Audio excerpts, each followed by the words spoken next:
मेरे दोस्तों, नमस्कार, आदाब। आप सभी को आज मैं आप लोगों के लिए फिजिक्स का मॉडल क्वेश्चन लेकर आया हूँ बच्चों। तो बच्चों, इसमें 20 क्वेश्चंस सॉल्व किया गया है। तो आगे बढ़ते हैं, देखते हैं इसको कैसे सॉल्व करेंगे बच्चों। तो क्वेश्चन नंबर 20 तक तो हो चुका है बच्चों। 21 से आगे बढ़ते हैं। 21 का क्या क्वेश्चन कहता है? वैद्युत प्रतिरोधकता का SI मात्रक है ohm metre. Option A ohm metre, option B ohm, option C ohm per metre और डी का है वोल्ट पर मीटर। तो क्या होगा बच्चों इसका आंसर? तो वैद्युत जो प्रतिरोधकता का SI मात्रक होता है, जो इलेक्ट्रिकल रेसिस्टिविटी का मात्रक जो होता है, SI यूनिट जो होता है, वो क्या होता है बच्चों? ओम मीटर, है ना। वो क्या होता है? ओम मीटर होता है, ठीक है ना। तो बच्चों ऑप्शन हमारा क्या हो जाएगा? ए का ओम मीटर, ठीक है बच्चों। आगे चलो, आगे बात करते हैं। दूसरा 22 का है बच्चों। 22 का क्या है? 22 का है चुंबकीय फ्लक्स में परिवर्तन की दर का SI मात्रक है। चुंबकीय फ्लक्स में परिवर्तन की दर का SI मात्रक है। The SI unit of rate of change of magnetic flux, है ना, इज क्या है? पहला ऑप्शन है ए, दूसरा है बी जूल, तीसरा वेबर और डी वोल्ट। तो बच्चों चुंबकीय फ्लक्स जो होता है, जिसको हम लोग WB भी बोलते हैं, वेबर बोलते हैं, है ना, उसका SI मात्रक होता है। चुंबकीय फ्लक्स का जो SI मात्रक होता है वो क्या होता है? जिसको हम लोग क्या लिखते हैं? WB भी लिखते हैं। क्या लिखते हैं? WBB, या इसको फाई मीटर से भी डिनोट करते हैं। इसका SI मात्रक है ना, क्या है? वोल्ट सेकेंड इसका SI मात्रक है। और सीजीएस में इसका मात्रक है मैक्सवेल, ठीक है ना। तो हम लोगों को ये वाट, जूल और वेबर, वोल्ट में किस में मारना है, टिक करना है? वेबर। आंसर होगा वेबर। क्या होगा आंसर? वेबर होगा। कि चुंबकीय फ्लक्स का जो SI मात्रक होता है वो वेबर होता है, जिसको WB से हम लोग डिनोट करते हैं। चलो आगे बढ़ते हैं। नेक्स्ट क्वेश्चन 23 का। 23 कहता है बच्चों कि समांग माध्यम से प्रकाश गमन करता है। समांग माध्यम से नहीं, समांग माध्यम से, हाँ, वक्र में। ऑप्शन ए वक्र रेखा में, ऑप्शन बी वृत्त में, ऑप्शन सी अनिश्चित तरीके से और सरल रेखा से। और जब माध्यम क्या हो? होमोजेनियस मीडियम हो। कहता है light travel in a homogeneous medium in, कि कहता है कि होमोजेनियस समांग माध्यम क्या समान है, यानी जल है तो जल ही है, ठोस है तो ठोस ही है। तो उसमें जो है लाइट कैसे ट्रेवल करता है, लाइट गमन कैसे करती है? तो बच्चों आंसर होगा सीधी रेखा में गमन करती है। हम सब जानते हैं, पढ़ चुके हैं लाइट के बारे में डिटेल, नहीं तो वीडियो मेरा देख लेना, ठीक है ना। तो समांग माध्यम से में है, यहाँ पे प्रकाश गमन करता है सरल रेखा में। ओके बंधु, आगे बढ़ें। क्वेश्चन नंबर 24 क्या कहता है बच्चा? फ्रेंड्स 24 क्या कहता है? 24 में है यदि एक प्रिज्म से एक वर्णी मतलब एक रंग किरण गुजरे, है ना, यदि एक प्रिज्म से एक वर्णी किरण गुजरे तो इसका नहीं होगा वर्ण विक्षेपण नहीं होगा। ऑप्शन ए, ऑप्शन बी विचलन नहीं होगा, ऑप्शन सी अपवर्तन नहीं होगा, ऑप्शन डी इनमें से कोई नहीं। तो हम लोग जानते हैं अगर एक रंग है, यानी 7 रंग में से कोई एक रंग है और उसको फिर प्रिज्म से गुजारा जाए तो उसमें क्या होगा? वर्ण विक्षेपण नहीं होता है, डिस्पर्सन बच्चों नहीं होता है, ठीक है ना। एक रंग ही है ना, 7 रंग को फिर अलग अलग करके वर्ण प्रिज्म से गुजारेंगे, हाँ, तो कोई परिवर्तन नहीं होता, वर्ण विक्षेपण नहीं होता है बच्चों, ठीक है बच्चों, क्लियर। आगे बढ़ें। आगे क्या कहता है? आगे कहता है क्वेश्चन नंबर 25 कहता है प्रत्येक इलेक्ट्रॉन पर ऋणात्मक आवेश होता है। प्रत्येक इलेक्ट्रॉन पर ऋणात्मक आवेश कितना होता है, नेगेटिव चार्ज कितना होता है? 1.6 गुना 10⁻28 नहीं होगा, ये नहीं होगा, ये होगा, ये तो नहीं होगा, 1.6 इंटू नहीं होगा, ये 1.6 इंटू 10⁻90 कूलम, ये तो आंसर होगा, है ना। हम सभी जानते हैं शुरू से, ये नहीं होगा, ठीक है। चलो आगे बढ़ते हैं। दोस्तों ये बहुत ईजी है, कुछ आया नहीं इसमें तो, और भी सेट बनाते हैं, और भी 3-4 सेट है, उसको भी ट्राई करेंगे। तो क्वेश्चन नंबर 26 क्या करता है बच्चों? एक घोल नीले लिटमस पत्र को लाल कर देता है। कोई सॉल्यूशन है, ठीक है ना। वो क्या करता है? नीले लिटमस पत्र को लाल करता है। अच्छा, ये चीज़ तुमको पता होना चाहिए, नीले लिटमस पत्र को लाल कौन करता है? ये एसिड करता है। कौन करता है? ये एसिड करता है बच्चों, नीले लिटमस पत्र को एसिड लाल करता है। ठीक है। घोल का पीएच क्या होगा? अच्छा, एसिड का जो होता है लेस देन क्या होता है? 7 होता है। हाँ, और क्षारीय का जो होता है, अल्कलाइन का जो होता है, वो ग्रेटर देन 7 वैल्यू होता है। तो 7 से नीचे, 7 से नीचल होता है, हम जानते हैं। 7 से नीचे क्या है? 2 होगा, 7 नहीं होगा, 9 नहीं। ये आंसर होगा, क्या होगा? 2 ऑप्शन है, बी 9 है, सी 7 है और डी 10 है। तो हमारा आंसर क्या होगा बच्चों? ये होगा। क्या होगा? आंसर 2 होगा, है ना। 2 ऑप्शन दिया, 2 होगा। Solution terms blue litmus into red, what can be the pH of the solution. ठीक है बच्चों, आगे बढ़े। चलो अब देखो ये क्या कहता है, क्वेश्चन नंबर 7 क्या कहता है? लोहे की परमाणु संख्या। कितना ये क्वेश्चन है बताओ, इतना भी नहीं बना पाएगा तो क्या बनाएगा? इसका मतलब बेकार पढ़ाई किया। लोहे की परमाणु संख्या क्या है? 23 होगा कि 26 होगा कि 25 होगा कि डी 24 होगा? एटॉमिक नंबर ऑफ आयरन क्या होगा? 26 होगा बच्चों। हमें मालूम है, सभी बच्चे जानते होंगे इस क्वेश्चन को। चलो और आगे बढ़ते हैं। क्वेश्चन नंबर 28, सल्फर परमाणु की बाह्यतम कक्षा में इलेक्ट्रॉनों की संख्या, किसका? इलेक्ट्रॉनों की संख्या कितनी होती है बाह्यतम कक्षा में, है ना। जैसे कि ये देखो, ये क्या होता है? नाभि होता है, नाभि होता है, इसकी कक्षा होता है, इसको कक्षा बोलते हैं। इसमें इलेक्ट्रॉन क्या करते हैं? परिभ्रमण करते हैं। ठीक है ना बच्चों। तो इस तरह से अगर इसका सल्फर का क्या होता है?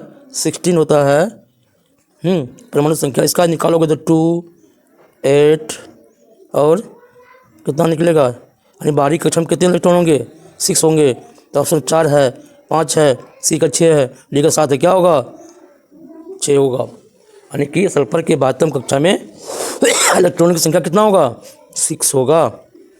ओके बच्चों, चलो आगे बढ़ते हैं। 29 का क्वेश्चन देखो, एल्युमिनियम पर मोटी ऑक्साइड की परत, मोटी ऑक्साइड किसको चढ़ाना है? मोटी ऑक्साइड की परत बनाने की प्रक्रिया कहलाती है, क्या कहलाती है प्रक्रिया? जस्तीकरण कहलाती है, बी का एनोडीकरण कहलाती है, सी का समृद्धिकरण कहलाती है, इनमें से कोई नहीं।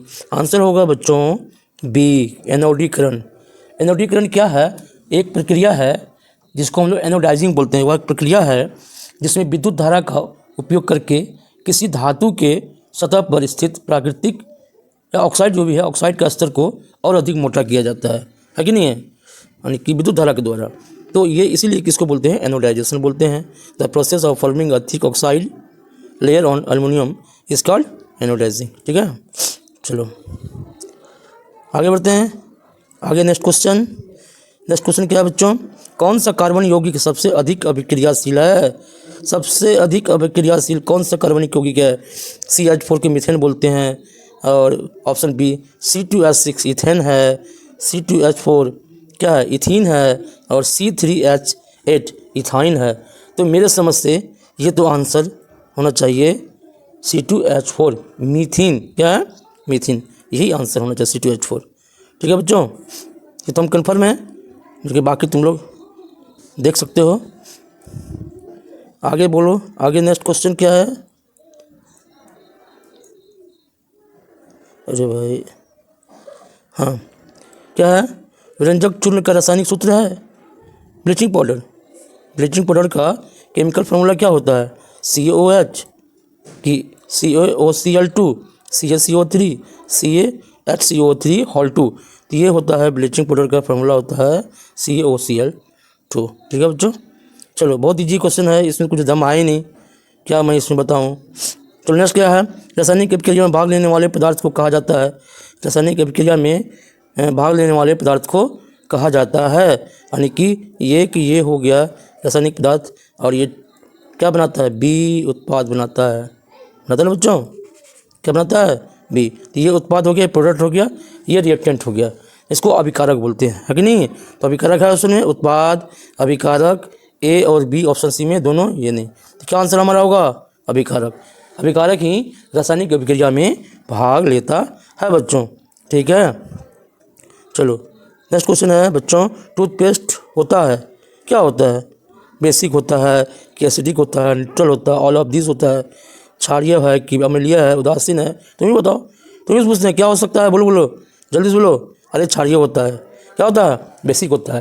क्योंकि दांत पे जो बैठ जाता है गंदगी वगैरह वो एसिडिक होता है, तो पेस्ट क्षारीय होता है, न्यूट्रलाइज करके बिल्कुल दांत को साफ कर देता है बच्चों, ठीक है ना। Okay, have you any problem guys? चलो नेक्स्ट क्वेश्चन देखते हैं। क्या है, निम्नलिखित में कौन कार्बोक्सिल समूह है? और ये क्या ऑप्शन है, CHO, CO, ये सब क्या है, फंक्शनल ग्रुप है। क्या है, फंक्शनल ग्रुप को ही हम लोग बोलते हैं कार्बोक्सिल, तो समूह है ना। ये समूह हमारा कार्बोक्सिल का क्या होता है, ये होता है COOH, ये होता है COOH, है ना। इसका एल्डिहाइड का होता है CHO होता है, कार्बन मोनोऑक्साइड का होता है, ये सब होता है।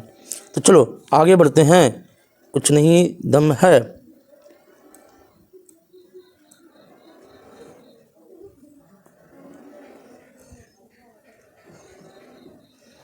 चलो एक मिनट, क्या है बच्चों, ये है उड़ गया, हाँ सी, ठीक है। चलो आगे बढ़ते हैं। नेक्स्ट क्वेश्चन क्या है, 35 का, निम्नलिखित में किसी कारण अम्ल वर्षा होती है? अम्ल वर्षा किसके कारण होती है? सल्फर डाइऑक्साइड, है ना, और NO2, नाइट्रोजन डाइऑक्साइड, ये सब कारण है अम्लीय वर्षा का। अम्ल की जिस बारिश में अम्ल की मात्रा ज़्यादा हो जाती है उसी को बोलते हैं अम्लीय वर्षा। तो क्या होगा, CO2 हो गया, CO और S सल्फर डाइऑक्साइड और Cl2, ये हमारा आंसर होगा ऑप्शन C, ठीक है बच्चों। चलो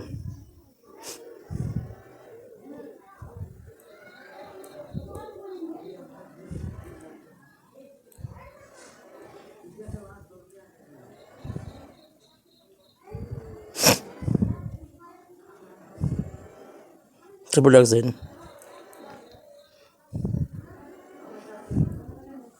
तो 36 क्या है, 36 का निकल की परमाणु संख्या 28 होती है।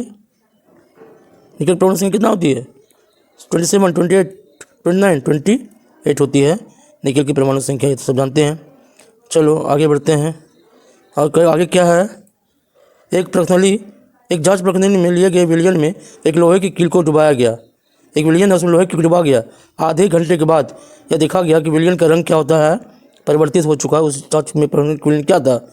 तो ऑप्शन क्या है, ऑप्शन देखते हैं, ऑप्शन क्या है, हाँ ऑप्शन क्या है, जिंक सल्फेट है, कॉपर सल्फेट है, फेरस सल्फेट है और एल्युमिनियम सल्फेट है। तो बेटा फेरस सल्फेट जो होता है ना, फेरस सल्फेट, उसका क्या होता है, विलयन रंग चेंज हो जाता है। तो तुम्हारा आंसर क्या होगा, फेरस सल्फेट होगा। नेक्स्ट क्वेश्चन क्या है बच्चों, इथेनॉल को सांद्र H2SO4 के साथ गर्म करने पर निम्नलिखित ये इथेनॉल मतलब क्या हो गया, इथेनॉल का स्पेलिंग ये थी C2H5OH, है ना, प्लस क्या हो गया, कौन का H2SO4 क्या बनाएगा, ये बनाता है इथेन बनाता है, क्या बनाता है, H2S6 प्लस H2O, जल बनाता है बच्चों। C2H5OH प्लस कंक H2SO4 को जब अब क्रिया कराते हैं क्या बनाता है, C2H6 और H2O। तो यह हमारा ऑप्शन है C2H6 और CH4 C2H2 ये आंसर हमारा ए का सही होगा, ठीक है बच्चों। आगे बढ़ते हैं, चलो आगे क्या है, हीरा निर्माण के किस शब्द का अप्रूप है, गंधक का अप्रूप किसका है, अरे अप्रूप का क्या बोलते हैं उसको, हाँ क्या बोलते हैं उसको, एलोट्रोप, हाँ एलोट्रोप किसका है, डायमंड जो होता है किसका एलोट्रोप है, यानी किसका अप्रूप है, गंधक का, ये फॉस्फोरस का, सिलिकॉन का और कार्बन का। हम सभी जानते हैं, क्या जानते हैं, कार्बन है ना, हीरा जो है कार्बन का अप्रूप है, हीरा और ग्रेफाइट, ठीक है बच्चों। चलो आगे आ गया क्वेश्चन नंबर 40। आगे क्या आ गया, 1 ग्राम सोने से कितना लंबा तार बनाया जा सकता है बच्चों, तुम्हें बता दो, 2 मीटर, 5 मीटर, 0.5 किलोमीटर और 2 किलोमीटर। आंसर क्या होगा, 1 ग्राम सोना से गोल्ड से कितना बनाया जा सकता है, 2 किलोमीटर तार के मेटलिक प्रॉपर्टीज़ पाया जाता है गोल्ड में, है मेटल होता है, ठीक है ना, ये मेटल का प्रॉपर्टीज़ है, ठीक है ना, ये तन्यता होता है, टेक्सटाइल होता है, ठीक है बच्चों। मिलते हैं नेक्स्ट वीडियो में, है ना, और वीडियो अच्छा लगे तो लाइक एंड सब्सक्राइब जरूर करना। ओके, थैंक यू, ठीक है बच्चों।